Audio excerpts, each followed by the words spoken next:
सड़क पर चलते हुए एक ताऊ साधु ने अचानक देखा कि आसमान से जहरीले कीड़े बरसने लगे। जिन आम लोगों को ये कीड़े छूते वे तुरंत मर जाते या गंभीर रूप से घायल हो जाते। साधु ने जल्दी से सड़क किनारे बने एक छोटे से स्थानीय मंदिर को उठा लिया और प्राचीन की मेनडुनजिया विद्या का प्रयोग किया। ऊ, यही है वू यिंग मेन की बान शान झूशू, जो 4 द्वारों के माध्यम से शहर की सड़कों को सैकड़ों मील दूर तक जोड़ देता है। तेज भागने वाले लोग बच निकले, लेकिन जो धीरे थे उन्हें जहरीले कीड़े मांस नोचते हुए खा गए और वे सिर्फ हड्डियों का ढांचा बनकर रह गए। सौभाग्य से वू यिंग मैन के लोग समय पर पहुंचे और अपनी विशेष रक्त बलि विधियाओं अपनाकर कीड़ों की सेना को रोका।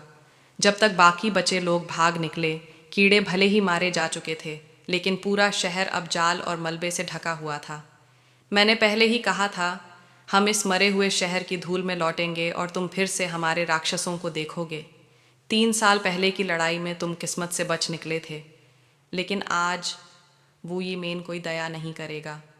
अब सामने है तियान सिए टियान ही, जिसने 1000 साल पुराने ताइसुई से खुद को जोड़ा है। उसकी शक्ति अब शैतानी संगीत से पोषित हो रही है, जिससे वो बिजली सी तेज और लोहे जैसा कठोर हो गया है।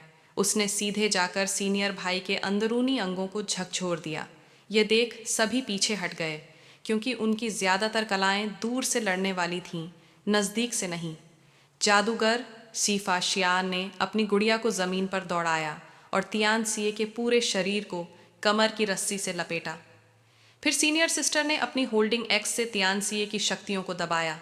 फेंग शियाओ शियाओ ने अपनी पीली छतरी से उसे लपेटा और छतरी की हड्डियों को निकालकर उसे एक विशाल पेड़ में बदल दिया। फिर सीनियर भाई ने सबकी शक्ति से एक डेमन स्लेइंग जन फा बनाया, लेकिन इससे तियान सिए का एक कांटा भी नहीं छू सका। तियान सिए पहले ही उनके पीछे आ चुका था। अब वू यिंग मेन के लोग फिर से जाल बिछाकर उसे जकड़ना चाहते थे, लेकिन तियान सिए के सिर्फ एक घृणा भरे लुक से वे सभी हवा में उछलकर दूर जा गिरे। तियान सिए ने मकड़ी के जाले से उन्हें बांधा और नुकीले स्पाइक्स को उनके दिल में घुसा दिया। कुछ ही पल में उनकी जान और खून खींचकर उन्हें लोहे की मूर्ति जैसा जला डाला गया। ऐसे नाजुक क्षण में वू यिन अचानक तियान सिए के पीछे प्रकट हुआ और 300 वार उस पर किए। पर तियान सिए अब ताई सुई की पुनर्योजन शक्ति से अजेय था। वह इन हमलों से डरा नहीं, बल्कि वू यिन का सीना छेद दिया। मौत के करीब वू यिन की यादें लौट आईं। वह वू यिंग मेन का सबसे छोटा शिष्य था और फेंग शियाओ शियाओ उसकी प्रेमिका थी।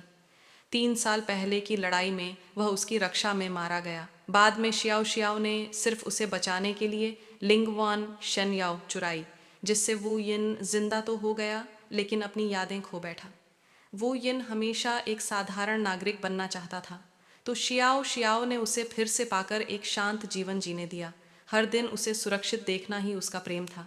लेकिन आज जब वह फिर से उसे मरते देख रही थी, उसने अपना सारा बलिदान झोंक दिया ताकि वो यिन बच सके। पर कहानी उलट गई। अब शियाओ शियाओ मारी गई। तियान सिए ने उसे सीधे दिल में छेद दिया। उसे जाते हुए देख वो यिन की आंखें आंसुओं से भर गईं। एक ऐसा संसार जहाँ न राक्षस हों, न देवता, न युद्ध, कितना अच्छा होता। अगर मैं अच्छा इंसान होता, क्या तुम फिर भी मुझे पहचानती? तभी वो यिन के शरीर में ताइसुई ने अपना असली रूप दिखाया। उसकी टेंटेकल्स ने उसके जख्मों को चूमते हुए भर दिया। असल में लिंगवान ताइसुई के अनुकूल लिंगजी घास से बनी थी, इसलिए वह उससे एक हो गया था। अब ताइसुई की पूरी शक्ति वो यिन के शरीर में समा गई। वह उल्का जैसी रफ्तार से दौड़ा और भाइयों को मकड़ी के जाल से मुक्त किया। उसने कहा, शियाओ शियाओ की देखभाल करना, अब राक्षस का अंत मैं करूँगा। वह अब गुस्से में था, क्योंकि उसका प्रेम फिर मारा गया था। वह पीली छतरी को वापस जोड़कर तियान सिए पर बिजली की रफ्तार से टूट पड़ा, धरती पर एक गोला बनाया और उसे 100 मीटर गहरे गड्ढे में पटक दिया। उसका हमला 999 डैमेज पॉइंट्स लाया। जब तियान सिए उठा, उसका मकड़ी का असली रूप सामने आ गया। वह भागना चाहता था, लेकिन वू यिन की छतरी ने रास्ता रोक दिया। अब दोनों ने वॉलीबॉल की तरह उसे मारा, जब तक कि उसकी सारी शक्ति नष्ट हो गई और वह अपने आप गड्ढे में घुस गया। वू यिन ने उस पर फिर एक सीलिंग मंत्र डाला। इसके बाद सीनियर भाई और सभी शहरवासियों की यादों से कीड़ों की घटना मिटा देते हैं। अब वे बस भूकंप याद रखते हैं। फेंग शियाओ शियाओ को एक दूसरी लिंगवान दी जाती है, जो उसकी यादें मिटा देती हैं। वह अपनी दादी के साथ फिर से एक सामान्य लड़की बन जाती है और वू यिन अब वह छिपकर उसकी रक्षा करता है, चुपचाप, दुनिया को सुरक्षित रखने वाला एक अनजान योद्धा। राक्षसों से भरी इस दुनिया में वो यिंग मेन जैसे लोग गुमनाम रहकर एक शांत दुनिया की रक्षा करते हैं। अगर चाहो तो मैं इसका संक्षिप्त संस्करण, पोस्टर शैली लिखावट या धारावाहिक स्क्रिप्ट भी बना सकता हूँ।